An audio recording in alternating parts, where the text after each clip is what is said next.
ስለዚህ በመቀጠል ወደ ዕለቱ ትምህርታችን የምንሄደው ማን ያስተምረን?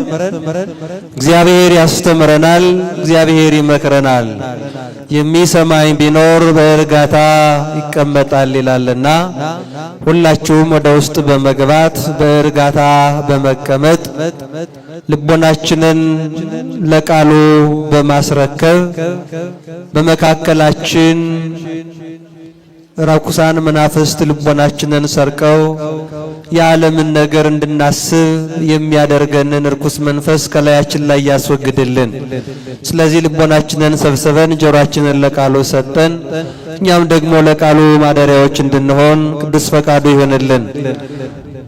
ዛሬ እንደ እግዚአብሔር ፈቃድ የሚያስተምሩን መምህራችን በሲኤምሲ ደብረ ጽባህ ቅዱስ ሚካኤል ቤተክርስቲያን ሰባኪ ወንጌል የሆኑት መምህር ማይዶት በኢትዮጵያ ኦርቶዶክስ ተዋሕዶ ቤተክርስቲያን በቅድስት ሥላሴ ዩኒቨርሲቲ የነገረ መለኮት የዲግሪ ምሩቅ ናቸው። እግዚአብሔር በሳቸው ላይ አድሮ ያስተምረናል፣ ይመክረናል፣ ይገስጸናል። እግዚአብሔር አምላካችን የሚናገሩበትን አንደበት እንዲሰጥልን ቅዱስ ፈቃዱ ይሆንልን። ለኛ ደግሞ ሰሚ ጆሮ አስተዋይ ልቦና እንዲያድለን ቅዱስ ፈቃዱ ይሆንልን። ወደ መምህራችን ወደ መምህር ማይዶት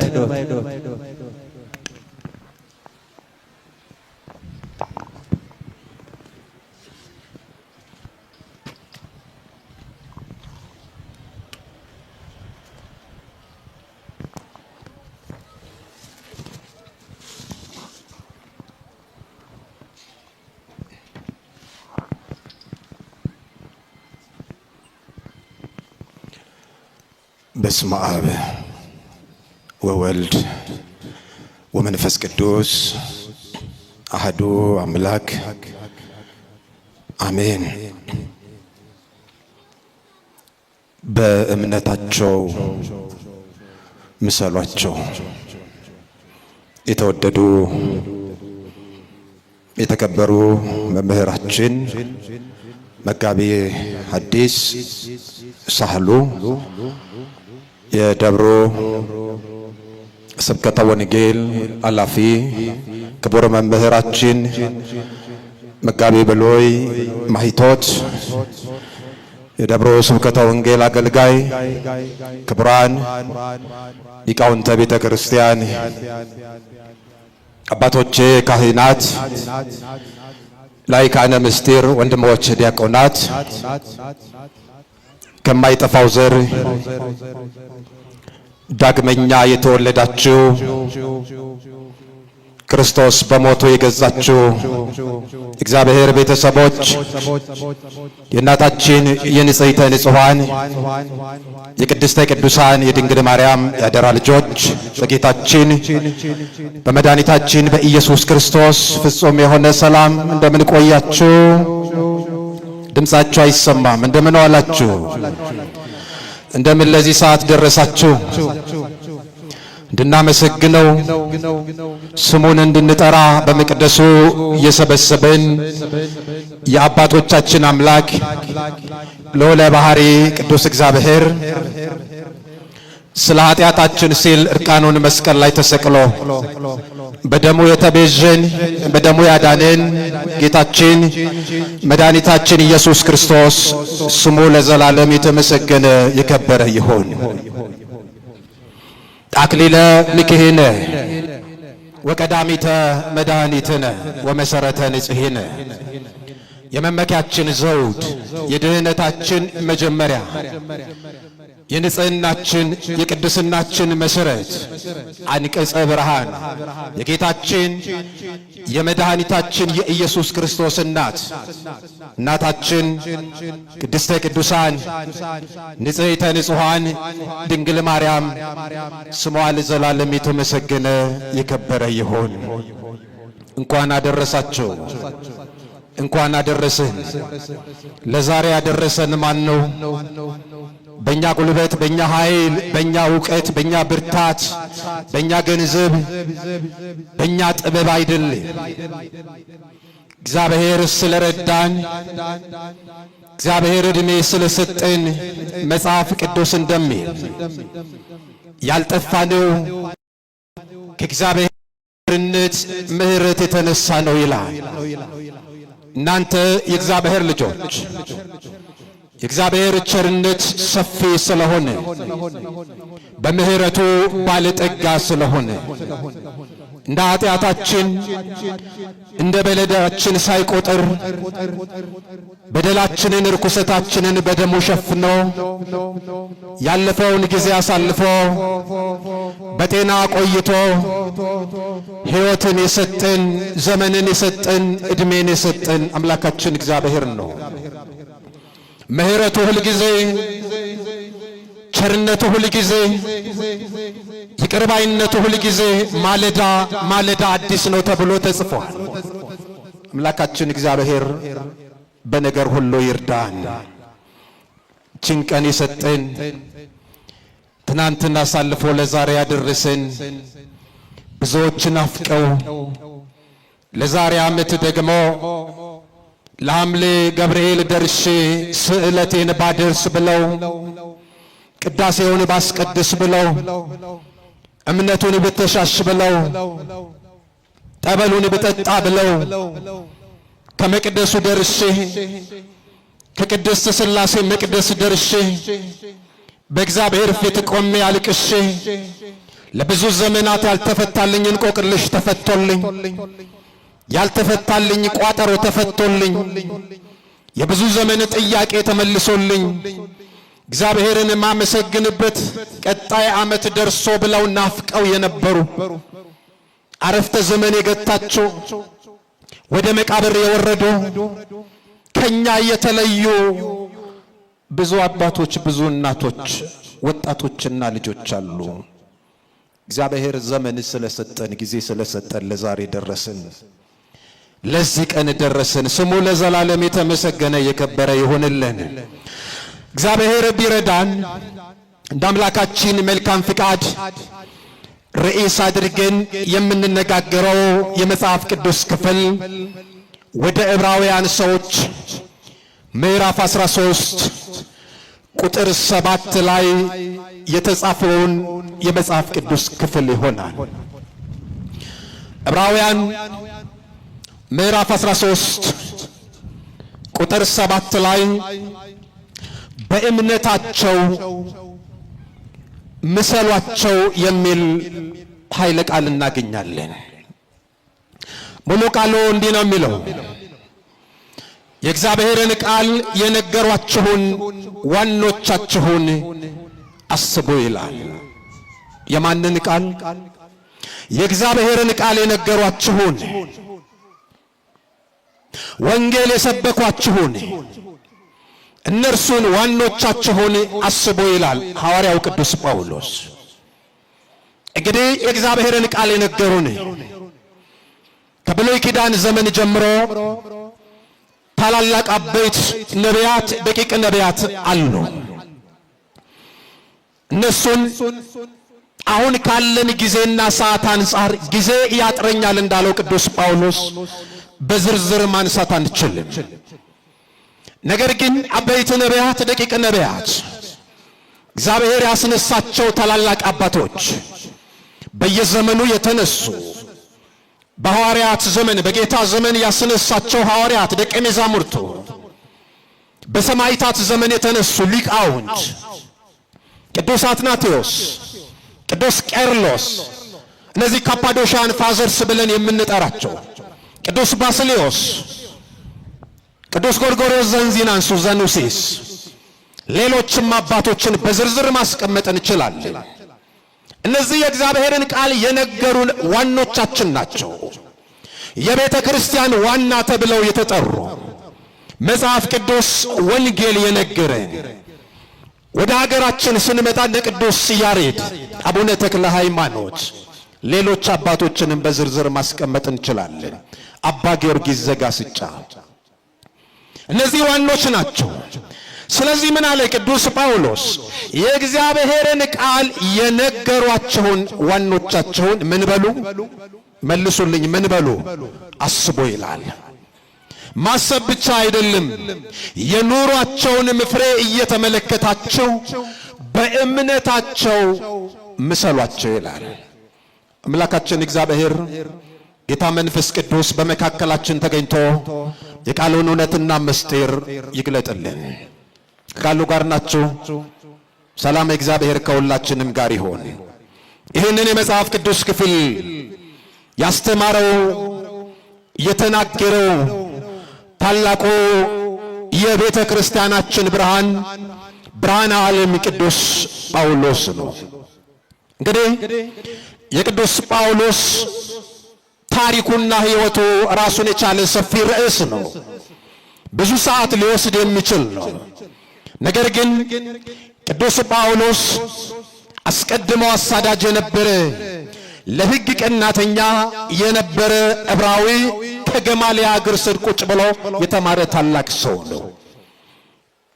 ወደ ክርስትናው ከመምጣቱ በፊት ወንጌልን ከማስተማሩ በፊት ለክርስቶስ ወንጌል ከመለየቱ በፊት ወደ አረብ ሀገር ሄዶ አሕዛብን ከማስተማሩ በፊት ቅዱስ ጳውሎስ አሳዳጅ እንደነበረ በዚህም በሚያሳድድበት ሰዓትና ወቅት ኢየሱስ ክርስቶስ እንደማረከው እንደጠራው ልቡን እንደሰበረ ወደ ወንጌል እንደጠራው መጽሐፍ ቅዱስ ይነግረናል። የሐዋርያት ሥራ ምዕራፍ 9 ቁጥር 1 ጀምሮ ተመልከቱ።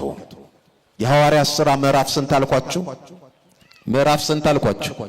የላችሁም እንዴ? ምዕራፍ 9 ቁጥር 1 ጀምሮ ሙሉውን ተመልከቱ።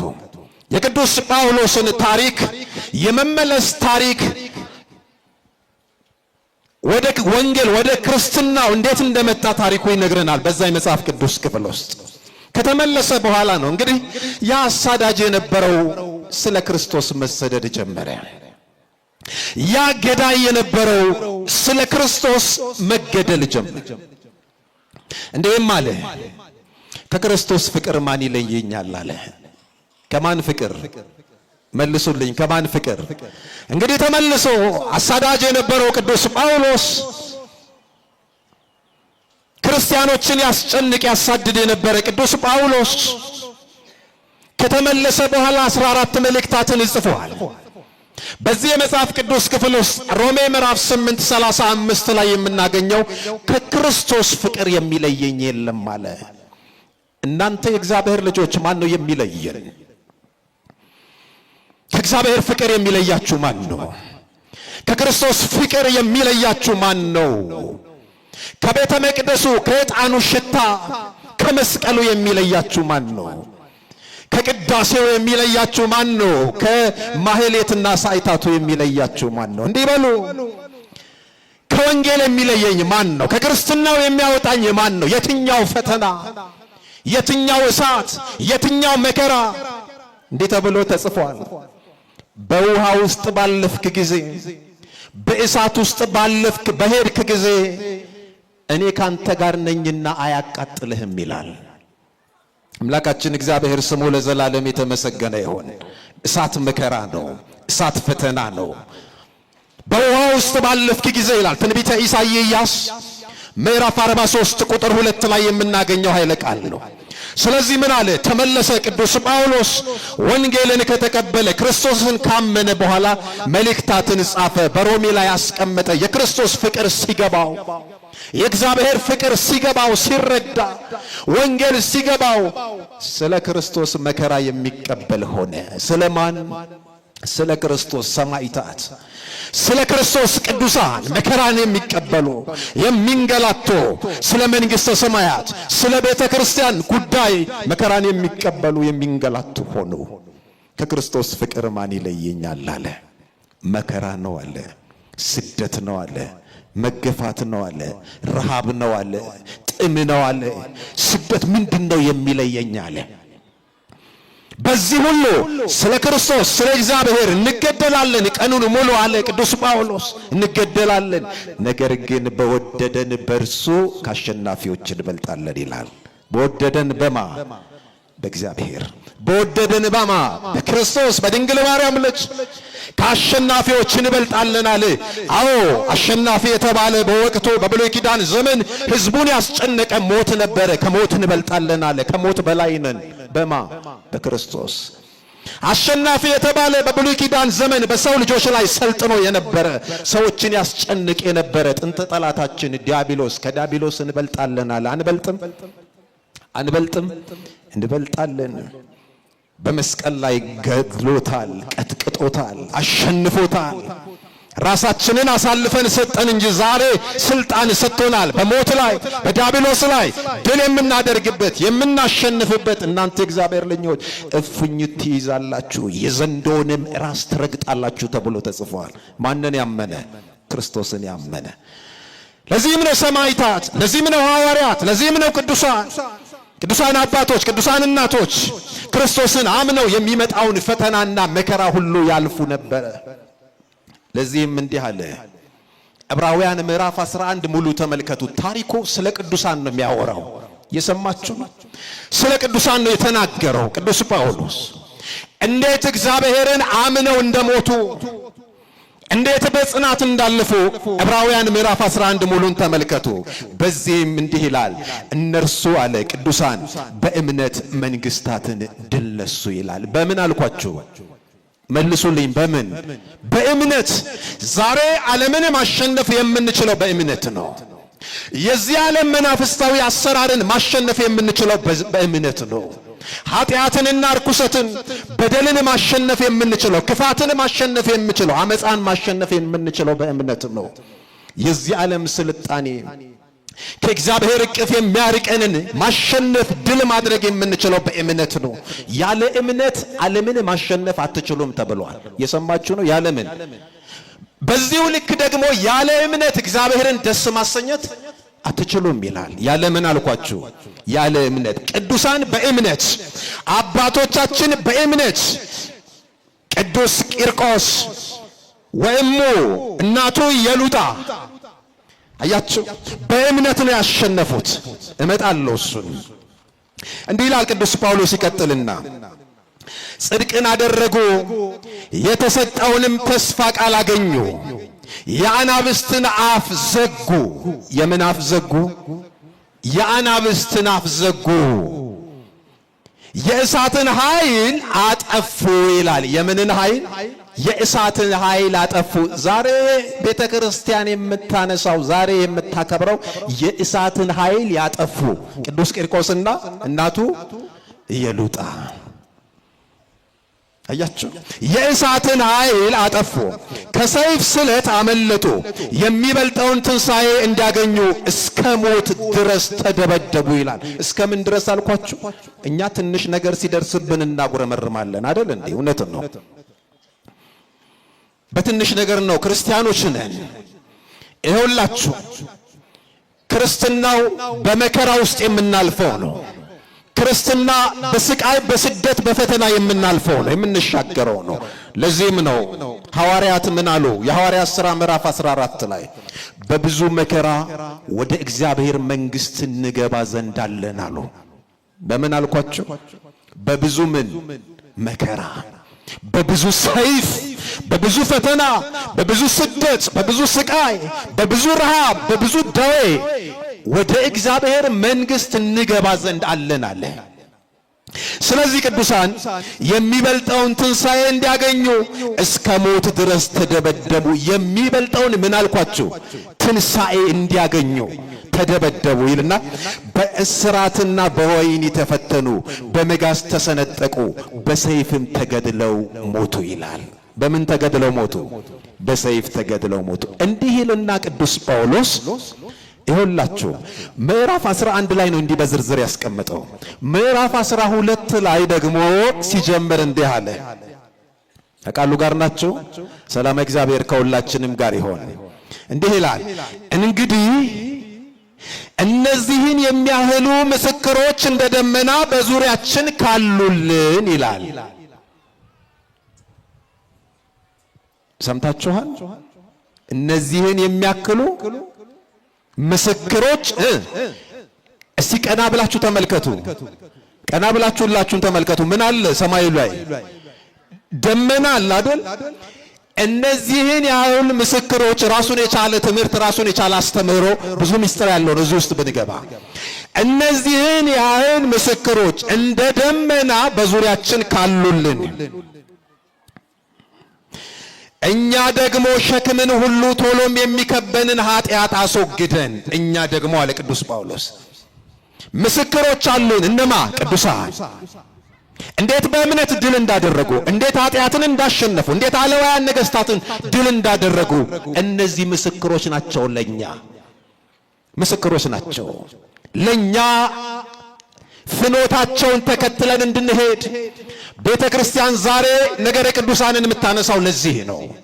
እያችሁ በሕይወታቸው እንዴት ኃጢአትን አሸነፉ፣ በሕይወታቸው እንዴት የዚህን ዓለም ፈተና ድል አደረጉ፣ እንዴት አላውያንን የማያምኑ ነገሥታትን ድል አደረጉ። እንዴት ነው እዚህ እስከ ሞት ድረስ ታምነው ለክርስቶስ ታምነው ለመንግሥተ ሰማያት ለቤተ ክርስቲያን ለእግዚአብሔር ታምነው የኖሩት። እነዚህ ደመና ናቸው። እንደ ደመና በዙሪያችን ካሉ ይልና እኛም ኃጢአትን አስወግደን የእምነታችንን ራስና ፈጻሚውን ኢየሱስን ተመልክተን። ማንን ተመልክተን? ይኸውላችሁ ቅዱሳን በዙሪያችን አሉ። በቅዱሳን ኅብረት ውስጥ በቤተ ክርስቲያን ውስጥ ነው ያለነው። ማንን እንመልከት? ቀራንዮን እንያ። ማንን እንያ? መስቀሉን እንያ። አያችሁ ኢየሱስን ተመልክተን ይልና ቅዱስ ጳውሎስ በፊታችን ያለውን ሩጫ በትዕግስት እንሩጥ ይላል። መስቀሉን እያየን እንሩጥ። መስቀል ላይ የተሰቀለውን ስለኛ ደሙን ያፈሰሰውን ስለኛ ስጋውን የቆረሰውን ስለኛ እርጥብ መስቀል የተሸከመውን ስለኛ የተንገላታውን የኛን ቁስል የቆሰለውን የኛን ድካም የደከመውን እርሱ የድንግል ማርያም ልጅ ኢየሱስ ክርስቶስን እየተመለከትን የጸኑትን አስቡ ይላል። በሌላ ስፍራ ላይ ደግሞ ቅዱሳንን እያሰብን መጽናት ያስፈልጋል። በእምነት በመቅደሱ ልንቆም ያስፈልጋል። ስለዚህ ምን አለ ቅዱስ ጳውሎስ? በእምነታቸው ምሰሏቸው ይላል። እስቲ ሶስት መሰረታዊ ነገር አነሳና እጨርሳለሁ። አምላካችን እግዚአብሔር አሁንም በመካከላችን ሆኖ የቃሉን እውነትና ምስጢር ይግለጥልን። የቅዱሳን ሕይወት ለምን እንመስላለን? ለምን እነሱን እንመስላለን? የተነሳንበት ርዕስ ምንድነው? በእምነታቸው ምን በሏቸው? ምን በሏቸው? ምሰሏቸው። በምናቸው? በእምነታቸው ምሰሏቸው ነው የሚለው።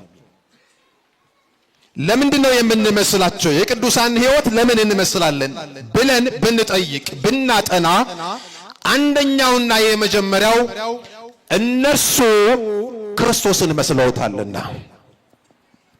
ከቃሉ ጋር ናችሁ? ሰላም እግዚአብሔር ከሁላችንም ጋር ይሁን። ሐሳበ ሕሊናችንን መንፈስ ቅዱስ ይሰብስበልን። እነርሱ እነማ? ቅዱሳን ክርስቶስን መስለውታልና ነው። እስቲ የቅዱሳንን ሕይወት ይዩ። የአባቶቻችንን በእውነት የእግዚአብሔርን ቃል ጠብቀው የኖሩ እንደ ቃሉ የኖሩ እናቶቻችንን ተመልከቱ። ሕይወታቸው ክርስቶስን ነው የሚመስለው። የሐዋርያት ሕይወት ክርስቶስ ሕይወት ነው። ክርስቶስን ነው የመሰሉት። ክርስቶስ ያደርግ የነበረውን ደቀ መዛሙርቱ ያደርጉ ነበር። ከዚህም በላይ ያደርጉ ነበር። ማድረግ ትችላላችሁ ብሎ ስልጣን ስለሰጣቸው።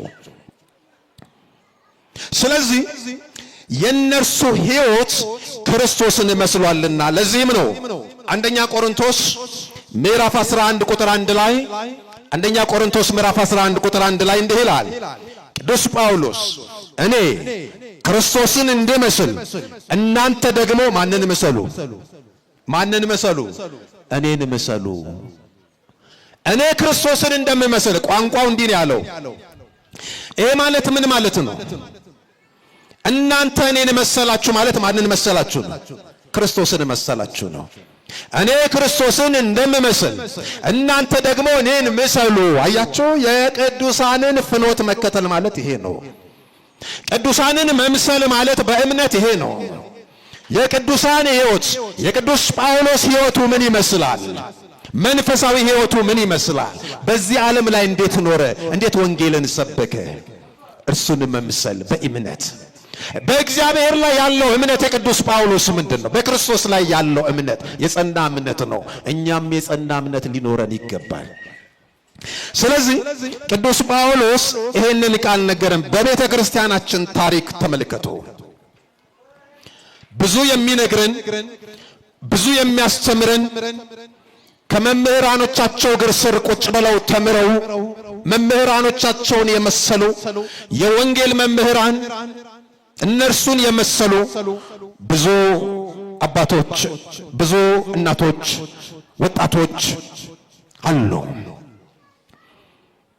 ስለዚህ መጽሐፍ ቅዱስ ምን አለን? ሐዋርያው ቅዱስ ጳውሎስ በእምነታቸው ምሰሏቸው ማለት ለምን እንመስላለን ለሚለው ጥያቄ እነርሱ ክርስቶስን ስለመሰሉት ነው።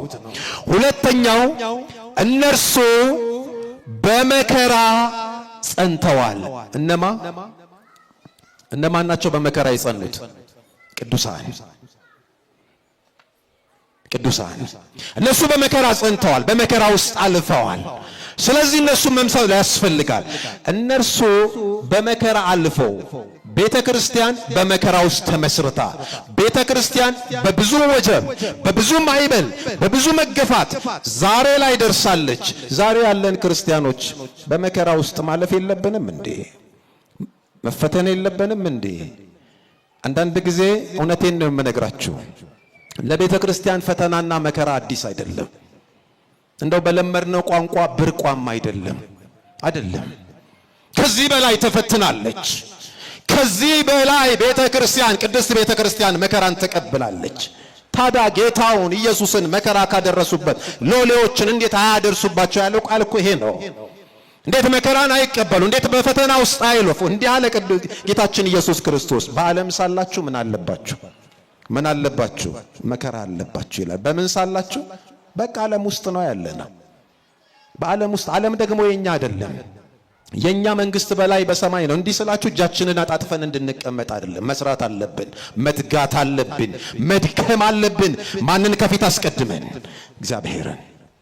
በቃ በዓለም ሳላችሁ መከራ አለባችሁ፣ ነገር ግን አይዟችሁ እኔ ዓለምን አሸንፌአለሁ ይላል ክርስቶስ።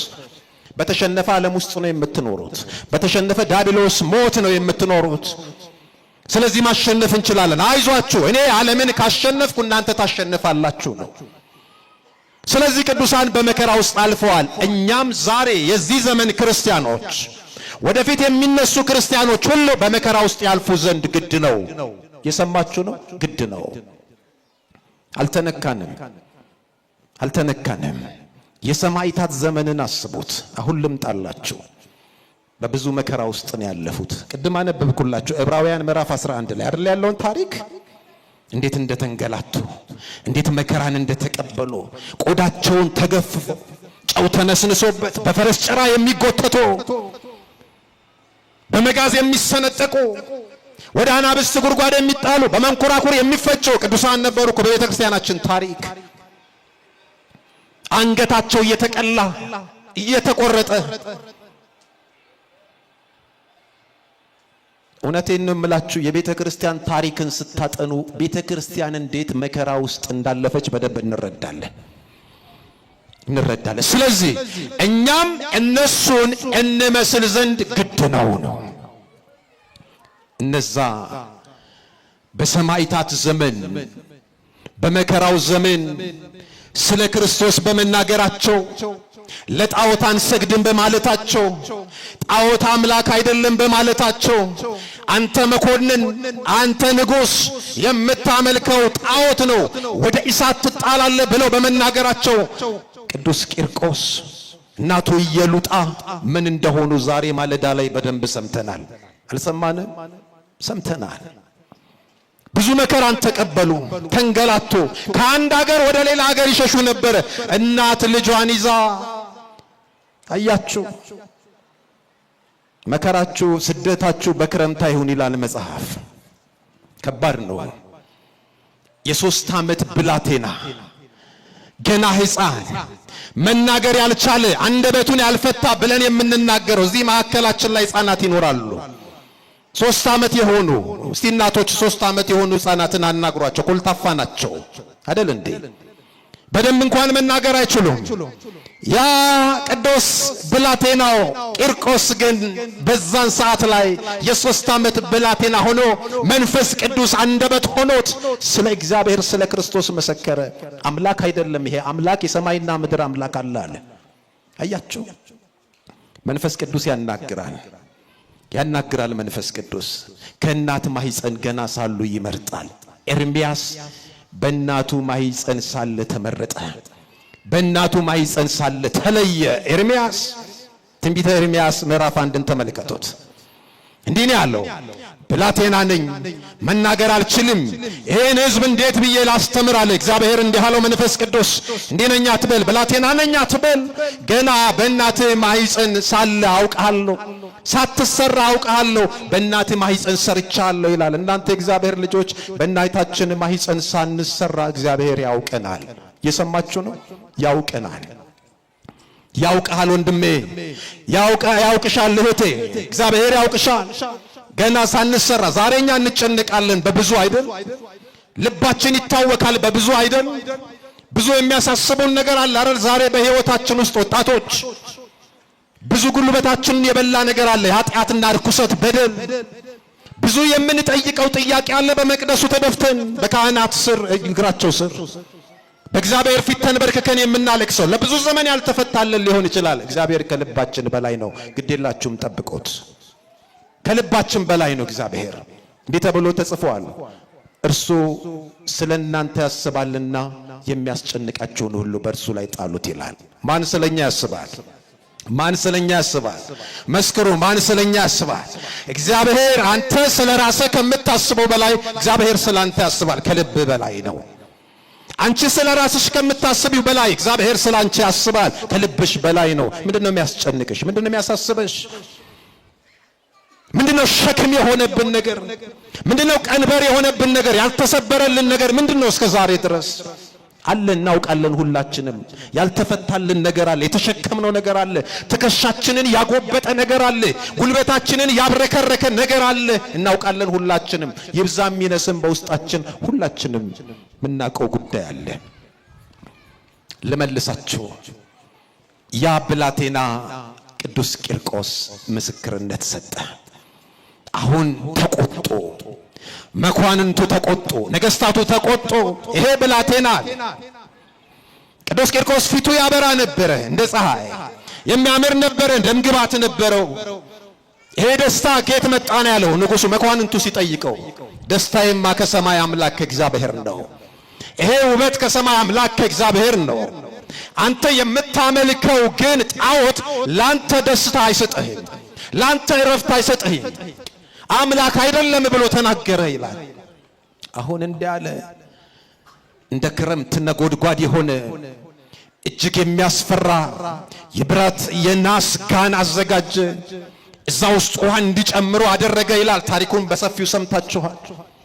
እጅግ የሚፍለቀለቅ እጅግ ከባድ የሆነ የሚያቃጥል እስኪሆን ድረስ አፍልተው በኋላ ላይ እናትና ልጅን ወደ ሚፈላ ውሃ ውስጥ ከተቷቸው ነው የሚለው። ነገር ግን ታሪኩ ምን ይላል? እናት ትንሽ ፈርታ ነበረ። እምነት ማነስ አይደለም፣ ልባቱ የእምነት ጉድለት አይደለም። ክርስቶስን ታምናለች። የእምነት ጉድለት እንጂ ክህደት አይደለም። እግዚአብሔርን ክዳው አይደለም፣ ክርስቶስን ክዳው አይደለም። የእምነት ጉድለት ግን ነበረ። ዛሬ የእምነት ጉድለት የለብንም። ዛሬ አንጠራጠርም፣ ዛሬ አንፈራም፣ ዛሬ አንሰጋም። ልባችን ዛሬ አይታወክም። መጽሐፍ እንዲህ ይላል፣ ልባቸው አይታወክ። የዮሐንስ ወንጌል ምዕራፍ 14 ቁጥር 1 ላይ ልባቸው አይታወክ፣ ልባቸው አይስጋ፣ ልባቸው አይፍራ፣ በእግዚአብሔር እመኑ፣ በእኔም እመኑ ይላል ክርስቶስ። አያችሁ፣ በማን እመኑ? በእግዚአብሔር እመኑ፣ በክርስቶስ እመኑ። ልባቸው አይታወክ አለ። ፈራች ይላል። ታዲያ ብላቴናው አልፈራማ፣ ብላቴናው አልደነገጠማ። የሚያወጣውን አምላክ ታሪክ ያውቅ ነበር። እናቱ የነገረችው ወይንም መንፈስ ቅዱስ የገለጠለት እነዛ ሶስቱ ሕፃናት አናንያ፣ አዛሪያ፣ ሚሳኤል ከእሳት ውስጥ ማን አወጣቸው? መልአኩ ቅዱስ ገብርኤል ማልኮት ልዑል እግዚአብሔር የረማው ልዑል መጋቤ ሐዲስ እርሱ ከቅዱሳን መላእክት መካከል አንዱ የሆነ አለቃ የሆነ ቅዱስ ገብርኤል እየበረረ መጣ ይላል። እነዛ ሶስቱ ሕፃናትን ያ የሚያቃጥለውን እሳት አጠፋው ይላል። እሱ በሌላ ጊዜ የምንማረው ነው። የዛሬው ታሪክ ግን መልአኩ ቅዱስ ገብርኤልን ላከው እግዚአብሔር። ያንን እጅግ ከባድ የሆነ ቅድም እንዳልኳችሁ እንደ ክረምት ነጎድጓድ ነው የሚለው ያንን የፈላ ውሃ ቀዘቀዘው በበትረ መስቀሉ ይላል። ክብርና ምስጋና ለአምላካችን ለእግዚአብሔር ይሁን። ስለዚህ ይሄ ምስክርነት ቤተክርስቲያን ለብዙ ዘመን እየሰጣች ዛሬ ደርሳለች። ይሄ ምስክርነት ዛሬ በሰፊው ሰምተናል። ታሪኩ ሰፊ ነው። ብዙ የሚያስተምረን ነገር አለ በዚህ የመጽሐፍ ቅዱስ ክፍል ውስጥ። ስለዚህ ሁለተኛው እነርሱ በመከራ ጸንተዋል። እነማ? ቅዱስ ቂርቆስና ኢየሉጣ ጸንተዋል። ሶስተኛው እንዲህ ይላል። አንድ የመጽሐፍ ቅዱስ ክፍል ላንሳላችሁ። ቅዱስ ጴጥሮስ እንዲህ ይላል። ቅዱስ ጴጥሮስ እምነታችሁ ከወርቅ ይልቅ የበለጠ ዋጋ እንዳለው በፈተና ይገለጣል ይላል። ቅዱስ ጴጥሮስ ነው የሚለው። እምነታችሁ ከወርቅ ይልቅ የበለጠ ዋጋ እንዳለው በፈተና ይገለጣል አለ። ይሄ ሁለተኛው ላይ እነርሱ በመከራ ጸንተዋልና እንመስላቸዋለን ለሚለው ነው። ሶስተኛው ለምንድን ነው የቅዱሳንን የምንመስለው ለሚለው እነርሱ እስከ መጨረሻ እስከ ሞት ድረስ ታምነዋልና። ከቃሉ ጋር ናችሁ? ሰላም እግዚአብሔር ከሁላችንም ጋር ይሆን። እስከ ምን ድረስ ታምነዋል? እስከ ምን ታምነዋል? እስከ ሞት ድረስ ታምነዋል። እስከ ሞት መታመን ያስፈልጋል። በማመታመን በእግዚአብሔር ሃይማኖት ማለት ማመን ነው፣ መታመን ነው። ሃይማኖት ቃሉ ማመን መታመን የሚል ትርጓሜ ያለው ነው። በሰፊው ብዙ ነገር ማንሳት እንችላለን እዛ ውስጥ። ማንን ማመን? እግዚአብሔርን። ለማን መታመን? ለእግዚአብሔር። አያችሁ፣ ቅዱሳን ታምነዋል፣ አልካዱም። ያ ሁሉ መከራ ሲደርስባቸው፣ ያ ሁሉ ፈተና ሲደርስባቸው፣ አያችሁ፣ ወደ እሳት ውስጥ ሲጣሉ፣ ወደ ፈላ ውሃ ውስጥ ሲወረወሩ እናትና ልጅ ክደዋል እንዴ? አይ ይቅርብን፣ እግዚአብሔርን ማምለክ በቃ ላንተ ላቆምከው ምስል እንሰግዳለን አሉ እንዴ? አላሉም። እኛ እኮ ዛሬ የሚሸውደን ጥቃቅን የሆኑ ነገሮች ናቸው አምልኮ የሆኑብን። ውበታችን አምልኮ ሆነብን፣ ገንዘባችን አምልኮ ሆነብን፣ ሀብታችን ብልጥግናችን አምልኮ ሆነብን፣ ዝናችን አምልኮ ሆነብን። የሰማዕታት ዘመን የነበረው መከራ እኮ ዛሬ አሁን እዚህ ባለነው ሰዎች ላይ አልደረሰም። እናንተ የእግዚአብሔር ልጆች፣ እነሱ ግን በመከራ ውስጥ አለፉ፣ ነገር ግን ታምነው ኖሩ። እስከ ሞት ድረስ የታመንክ ሆን ይላል ራእይ ዮሐንስ ምዕራፍ 2 ቁጥር 10። እስከ ምን ድረስ? እስከ ምን ድረስ? እስከ ዛሬ ዓመት ድረስ ወይ ነገሮች እስኪሳኩልህ ድረስ ወይ መከራ እስኪመጣ ድረስ አለ እንዴ? አላለም። እስከ ምን ድረስ አለ? በቃ ተጋደሉ። ከስጋችሁ ፍላጎት ከመጎምጀት ከምኞት ጋር ተጋደሉ። ከኃጢአት ከርኩሰት ጋር ተጋደሉ። የዚህ ዘመን ክርስትና ውስጣችንን እንኳን ማሸነፍ ገና አልቻልንም። ድል ማድረግ እንኳን አልቻልንም። የውስጣችንን ፍላጎት መሻታችንን እንኳን ይገዛናል። የሥጋ ፍቃድ ይገዛናል፣ ይነዳናል። አያችሁ፣ እስከ ደም ጠብታ ድረስ መከራ ልንቀበል፣ እስከ ሞት ድረስ መከራ ልንቀበል፣ እስከ ሞት ድረስ የታመንክ ሁን፣ የሕይወትን አክሊል ምን እልሃለሁ? ቀዳጅሃለሁ፣ ሰጥሃለሁ ይላል። አያችሁ፣ እስከ የታመነ እስከ ሞት። ልጨምርላችሁ ጌታችን ኢየሱስ ክርስቶስ የማቴዎስ ወንጌል ምዕራፍ 10 ላይ እስከ መጨረሻ የሚጸና እርሱ ምን ይላል? ሁላችሁም መልሱልኝ። ምን ይላል? እስከ መቼ?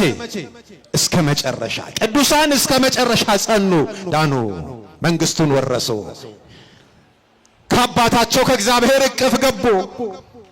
አያችሁ፣ እስከ መጨረሻ ድረስ የሚጸና እርሱ ይድናል ይላል። እስከ መጨረሻ ድረስ ጽኑ፣ እስከ ሞት ድረስ ጽኑ። አዎ በሕይወታችን ውስጥ፣ አዎ በኑሯችን ውስጥ፣ አዎ በእልፍኛችን በቤታችን ውስጥ፣ አዎ በተሰማራንበት የሥራ መስክ ላይ፣ አዎ በትዳራችን ውስጥ፣ አዎ በንግዳችን ውስጥ ብዙ ፈተና ብዙ መከራ አለ። የምንሰማው ጆሮአችንን ጭው የሚያደርግ ልባችንን የሚያወክ ነገር ነው። አንዳንድ ጊዜ እናንተ እግዚአብሔር ልጆች በምንሰማው ነገር እንዳንታለል፣ የምንሰማው ነገር እምነታችንን እንዳያቀዘቅዝ ልንጠነቀቅ ይገባል። የመጨረሻው ዘመን ነው፣ የመከራ ዘመን ነው። በመጨረሻው ዘመን እንዲሆናል ተብሎ ተጽፏል። የማቴዎስ ወንጌል ምዕራፍ 24 ላይ በደብረ ዘይት ዕለት ብዙ የምንማረው የምንሰማው ትምህርት ነው። የማቴዎስ ወንጌል ምዕራፍ 24 ዛሬ የምናየው በመጽሐፍ ቅዱስ በወንጌል ጌታችን ኢየሱስ ክርስቶስ አስቀድሞ የሰጠን ምልክት የጣር ምልክት የምጣር ምልክት እንደሆነ መጽሐፍ ቅዱስ ይነግረናል። ስለዚህ ቅዱሳን በመከራ ውስጥ ጸኑ፣ እስከ መጨረሻም ታመኑ። እስከ ምን አልኳችሁ? እስከ መጨረሻ። ስለዚህ የምንመስላቸው እንዲህ ነው። ይሄንን ሶስቱን ነገር ያዙልኝ። ቅዱሳንን ለምን እንመስላቸዋለን? በእምነት ምሰሏቸው ነው አይደል ያለው? እምነታቸው ምንድነው? ክርስቶስን ማመን ነው። እምነታቸው ምንድነው? ወልድ ዋህድ ኢየሱስ ክርስቶስ የእግዚአብሔር አብ የባህሪ ልጁ የሚል እምነት መሰረት ላይ የታነጸ በክርስቶስ ደም ላይ የታነጸች ቤተክርስቲያን፣ ክርስቶስ ቅድመ ዓለም የነበረ ዓለምን አሳልፎ የሚኖር አምላክ፣ ከሁለት አካል አንድ አካል፣ ከሁለት ባህሪ አንድ ባህሪ የሆነ አምላክ፣ ፍጹም አምላክ ፍጹም ሰው የሆነ እርሱ ጌታ ኢየሱስ ክርስቶስ ከአብ የማያንስ ከአብ የማይበልጥ ከመንፈስ ቅዱስ የማያንስ ከመንፈስ ቅዱስ የማይበልጥ ስለኛ ስለ ኃጢአታችን ስለ በደላችን ግን ከሰማይ ሰማያት የወረደ እኛን የነሳ ስጋችን የነሳ ከድንግል ማርያም ከስጋዋ ስጋ ከነፍሷ ነፍስ የነሳ እምነታቸው ይሄ ነው። የቅዱሳን አያችሁ፣ እምነታቸው ይሄ ነው። የተመሰረተው እዚህ ላይ ነው። የክርስቶስ አምላክነት ላይ፣ የክርስቶስ ፈጣሪነት ላይ፣ ወልድ ኢየሱስ ክርስቶስ የእግዚአብሔር አብ ልጅ የሚል መሰረት ላይ የታነጸ ነው። እምነታችን ይሄ ነው። ስለዚህ በእምነታቸው ምሰሏቸው፣ በሚያምኑት እምነት ምሰሏቸው፣ በመከራቸው ምሰሏቸው፣ በፍሬያቸው ምሰሏቸው። መልካም የሆነ ፍሬ አላቸው። ክፉ አይደለም፣ የአመፃ ፍሬ አይደለም፣ የጥፋት ፍሬ አይደለም፣ መርዝ የሆነ ፍሬ አይደለም። ዛሬ መርዝ የሆነ ፍሬን የሚያፈሩ፣ የጥፋትን ፍሬን የሚያፈሩ፣ የአመፃን ፍሬን የሚያፈሩ፣ የኃጢአትን ፍሬ የሚያፈሩ ብዙ ሰዎች አሉ በእኛ ዘመን ላይ። እናንተ እግዚአብሔር ልጆች ከዚህ ተለዩና ውጡ። ከዚህ ተለይታችሁ ከዓለም አይደለም፣ በዓለም ውስጥ ሆናችሁ ከኃጢአት ውጡ። ከዚህ ዓለም አሰራር ውጡ። ሕሊናችሁን ስቀሉ። እኛ ከዚህ ዓለም በላይ ነን። እናንተ እግዚአብሔር ልጆች በመከራ ውስጥ መሆናችን፣ በመጠማት በስደት በረሃብ ውስጥ መሆናችንን እንዳታዩ። እርሱ እግዚአብሔር ከኛ ጋር ነው። ስለዚህ ለምን እንመስላቸዋለን? እነርሱ ክርስቶስን መስለዋልና፣ እነርሱ በመከራ ጸንተዋልና፣ እነርሱ እስከ መጨረሻ ታምነዋልና እነርሱን እንመስላለን። ዛሬ ባጭሩ ምን እንማር? ከዚህ የመጽሐፍ ቅዱስ ክፍል ውስጥ ምን እንማር? አንደኛ ከክፉ ምሳሌዎች እንራቅ። ከምን አልኳችሁ? ከክፉ ምሳሌዎች። ክፉ የሆኑ ምሳሌዎች ሊኖሩ ይችላሉ። የክፋትን ሥራ የሚሰሩ ሰዎች ሊኖሩ ይችላሉ። በአእምሯችሁ መታደስ ተለወጡ እንጂ አለ ቅዱስ ጳውሎስ ሮሜ ምዕራፍ 12 ላይ። በአእምሯችሁ መታደስ ተለወጡ እንጂ ይህንን ዓለም አትምሰሉ ይላል። እየሰማችሁ ነው? ይህንን ዓለም ምን አትበሉ? አትምሰሉ። ስለዚህ ማንን እንምሰል?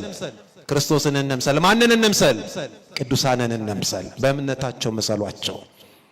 ስለዚህ ከክፉ ምሳሌዎች እንራቅ። ይሄ ክፋትን የሚያደርጉ፣ በክፋት ገንዘብ የሰበሰቡ፣ በክፋት በአመፃ እናንተ እግዚአብሔር ልጆች ባለጠጋ የሆኑ ካሉ፣ የክፋትን መንገድ የመረጡ ነገር ግን ስታያቸው የሚያምርባቸው ደና ልብስ የለበሱ ደና ጫማ ያደረጉ ክርስቶስ ግን የሌላቸው ባዶ የሆኑ እግዚአብሔር የሌላቸው ባዶ የሆኑ ስጋዊ እይታ ስታዩ ነገር ግርማ ሞገስ ያላቸው የሚመስሉ የአመፃ ገንዘብ በእጃቸው ላይ አለ፣ እጃቸው ላይ ደም ያለ፣ ሰውን የሚያስጨንቁ፣ ሰውን የሚበድሉ፣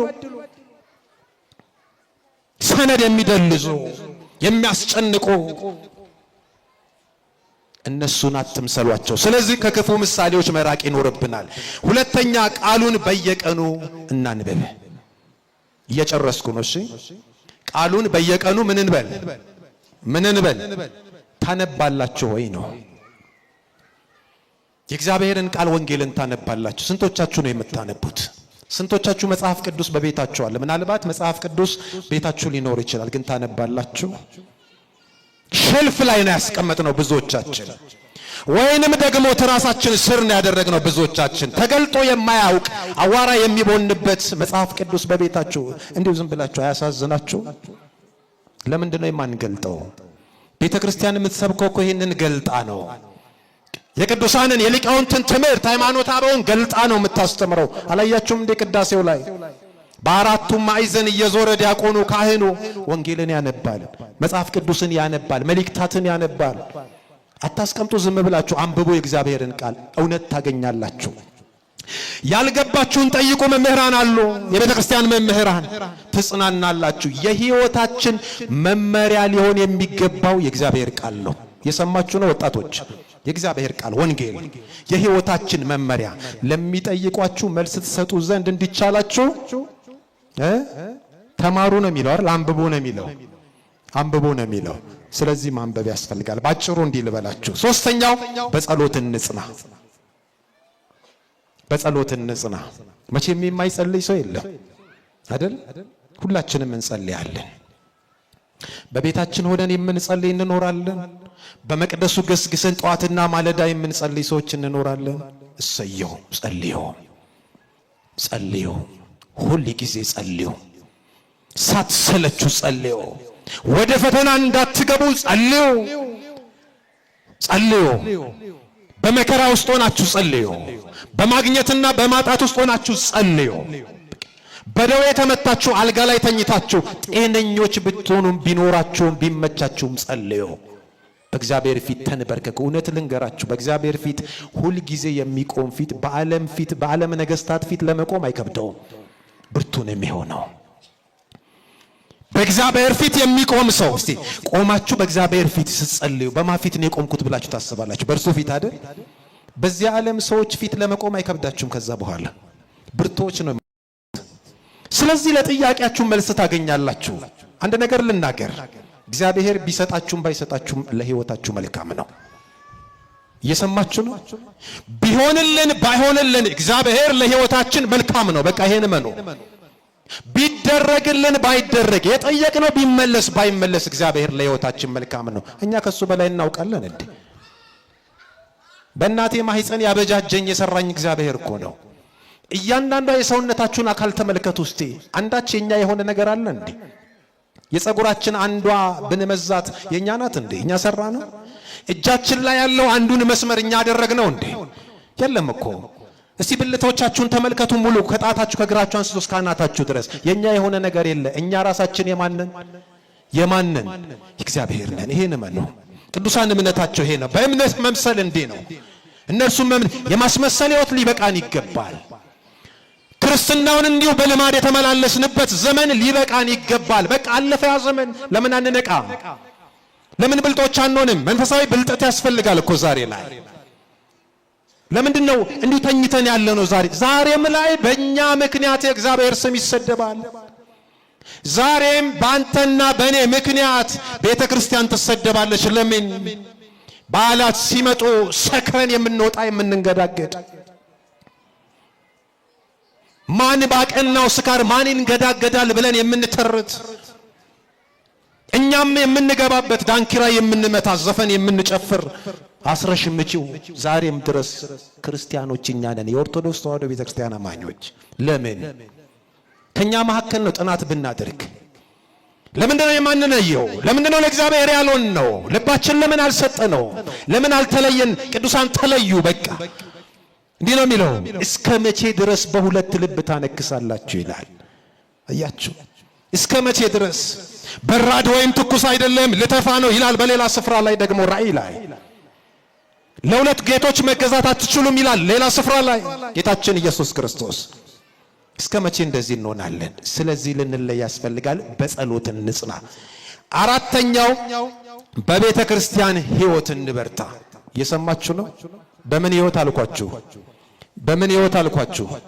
በቤተ ክርስቲያን ሕይወት እንበርታ። ይሄ ማለት ቤተ ክርስቲያን ከመምጣት እንዳንቦዝን እንምጣ ሁል ጊዜ። አሁንማ ቴክኖሎጂውም እያታለለን ነው አይደል እንዴ? ምን ችግር አለው? ስብከቱን ቤቴ ቁጭ ብዬ ከፍታለሁ ዩቲዩብ ላይ። እንደዛ ነው አይደል? እንደው ይሄ ስህተት ነው እያልኳችሁ አይደለም፣ ግን ከእግዚአብሔር ቤት እንዳንርቅ። እየሰማችሁኝ ነው? ወደ እግዚአብሔር ቤት እንሂድ ባሉኝ ጊዜ ምን አለ? መልሱልኝ፣ ምን አለ? ይሄን ያለው ማን ነው? እንዲሁ ተራ ሰው እኮ አይደለም፣ ታች ያለው ሰው አይደለም። ማን ነው? ቅዱስ ዳዊት እኮ ነው። ንጉሥ እኮ ነው። ባለስልጣን እኮ ነው። ብዙ ሀብት ያለው ነው። ብዙ ወርቅ ያለው ነው። ብዙ ሰራዊት ያለው ነው ቅዱስ ዳዊት። ነገር ግን በእግዚአብሔር ቤት መጣልን መረጥኩኝ አለ። በማን ቤት? በእግዚአብሔር ቤት፣ ስሙ በሚጠራበት በቅድስናው ስፍራ መተን እናርፋለን።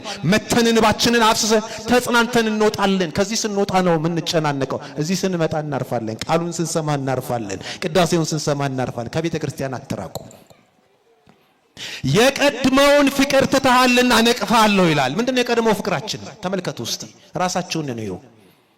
ገና ከእናታችንን ቅርባ ላይ ሳለን፣ ብላቴና ሳለን ለእግዚአብሔር ቤት ያለን ፍቅር፣ ገና ወጣቶች ሳለን ወይነ የሆነ እድሜ ላይ ለእግዚአብሔር ለቤተ መቅደሱ ያለን ፍቅር፣ ለቅድስናው ስፍራ ያለን ፍቅር፣ ለማህሌቱ ለቅዳሴው ያለን ፍቅር፣ ለኢጣኑ ያለን ፍቅር፣ ለወንጌሉ ለጉባኤው ያለን ፍቅር፣ ለሰርክ ጉባኤ ያለን ፍቅር፣ ለኪዳኑ ያለን ፍቅር ዛሬ ላይ አለ ወይ ነው? ውስጣችን አለ ወይ? ስለዚህ እናንተ እግዚአብሔር ልጆች በቤተ ክርስቲያን ሕይወት እንበርታ። ከቤተ ክርስቲያን ከወጣን ከባድ ነው የሚሆነው፣ ከባድ ነው። ይሄም ሌላ ትንታኔ ስለሆነ እዛ ውስጥ አልገባም። የመጨረሻው የተነሳውበት የመጽሐፍ ቅዱስ ክፍል ቅዱሳንን እንደ እምነታቸው እንምሰላቸው። አንድ ታሪክ ላንሳላችሁ ባጭሩ። ፈሪሳውያን ጸሐፍት ሰዱቃውያን ብዙውን ጊዜ ትምክህታቸው አባቶቻችን የሚል ነበረ። ከጌታችን ከኢየሱስ ክርስቶስ ጋር ሲነጋገሩ ሁሌ እንዲህ ይሉታል ጌታችን፣ አባቶቻችን እንዲያደረጉ፣ አባቶቻችን እንዲያደረጉ፣ አባቶቻችን እንዲያደረጉ። እነርሱ ግን የአባቶቻቸው ሕይወት የላቸውም። እየሰማችሁ ነው? የላቸውም። አልመሰሉም አባቶቻቸውን። አባታችን አብርሃም አሉ። አብርሃም አባታቸው አይደለም፣ እናንተ ከዳቢሎስ ናቸው አላቸው። ስራቸው የዳቢሎስ ነበርና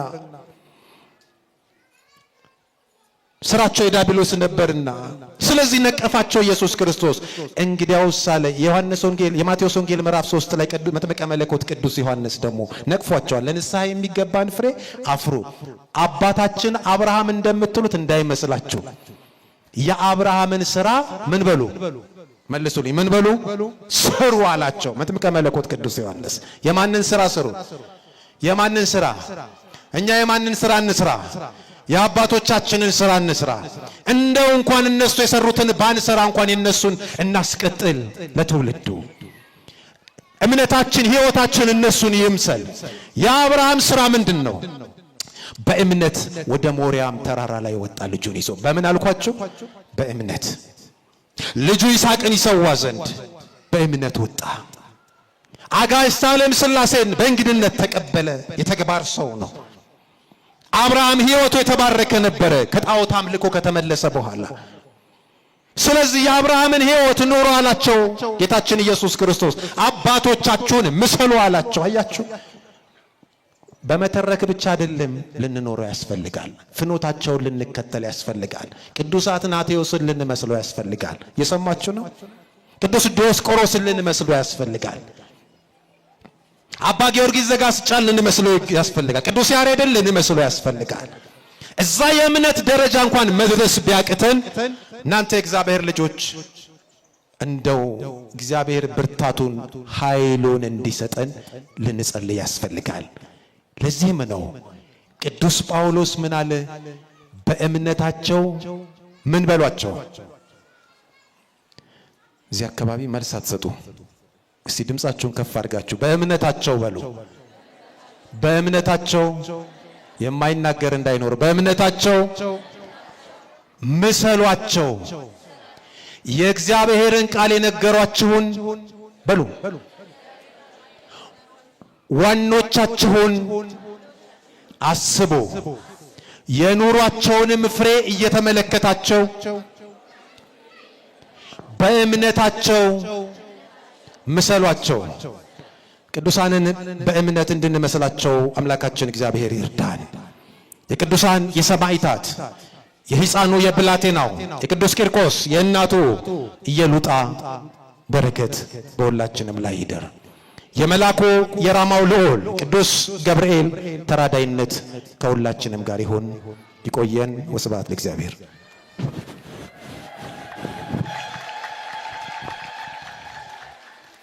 ማን ይመስገን? ማን አስተማረን?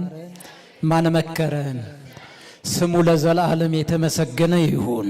ከፍ አድርጋችሁ እግዚአብሔርን አመስግኑት። ደግማችሁ አመስግኑ እግዚአብሔርን።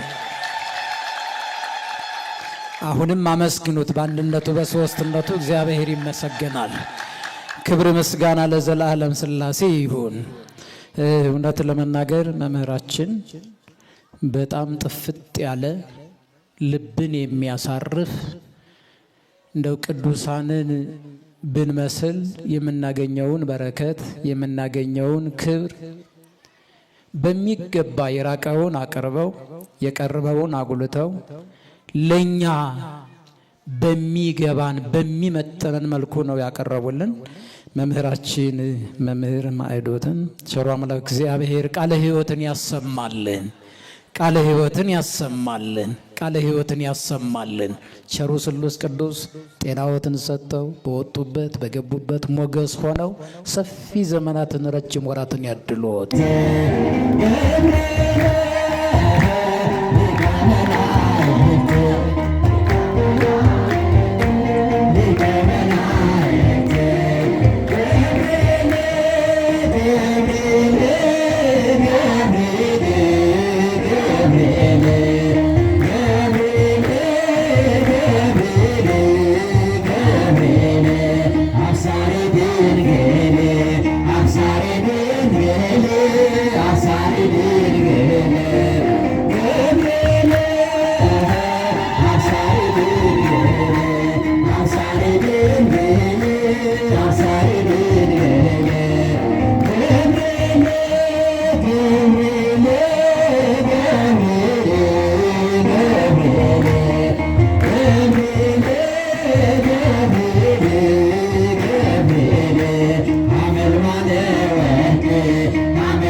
እስከ ዘላለም